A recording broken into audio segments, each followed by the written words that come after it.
ಕಾರಣಗಳು ಅವಾಗಲೇ ಹೇಳ್ದ ಹಾಗೆ, ಸೊ ಒಂದು ಫಿಸಿಯೋಲಾಜಿಕಲ್ ಕಾಸ್, ಸೊ ಅದಕ್ಕೆ ರೀಸನ್ ಏನೂ ಇಲ್ಲ. So it's completely normal between the children between the age group of 3 to 7 years. ಆಮೇಲೆ 7 years ಆಗ್ತಾ ಆಗ್ತಾ ಅದು ಕಂಪ್ಲೀಟ್ ಆಗಿ ಬಿಟ್ಕೊಂಡ್ಬಿಡುತ್ತೆ. ಸೊ ಪೆಥಾಲಜಿಕಲ್ ರೀಸನ್ಸ್ ಬಂದ್ಬಿಟ್ಟು ಪೂರ್ ಹೈಜೀನ್ ಫಸ್ಟ್ ಥಿಂಗ್ ಅಂತ ಹೇಳಿದ್ರೆ.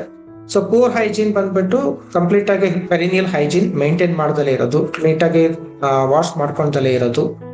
ಮತ್ತೆ ಕೆಲವೊಂದು ಮಕ್ಕಳಲ್ಲಿ ಅದು ಸ್ಮೆಗ್ಮಾ ಕಲೆಕ್ಷನ್ ಅಂತ ಹೇಳ್ಬಿಟ್ಟು ಆಗುತ್ತೆ. ಅದು ನಾರ್ಮಲಿ ಫ್ಲೂಯಿಡ್ ಕಲೆಕ್ಷನ್ ಆಗುತ್ತೆ. ಅದು ಹೋಗಿ ಏನಾಗುತ್ತೆ ಅಂದ್ರೆ ಅಲ್ಲಿ ಶಿಶ್ನದ ಮುಂದೋಗ್ಲು ಏನಿರುತ್ತೆ ಅದ್ರ ಕೆಳಗಡೆ ಹೋಗಿ ಸೇರ್ಕೊಂಡ್ಬಿಡುತ್ತೆ. ಆವಾಗ ಅದು ರಿಪೀಟೆಡ್ ಆಗಿ ಇನ್ಫೆಕ್ಷನ್ಸ್ ಆಗುತ್ತೆ.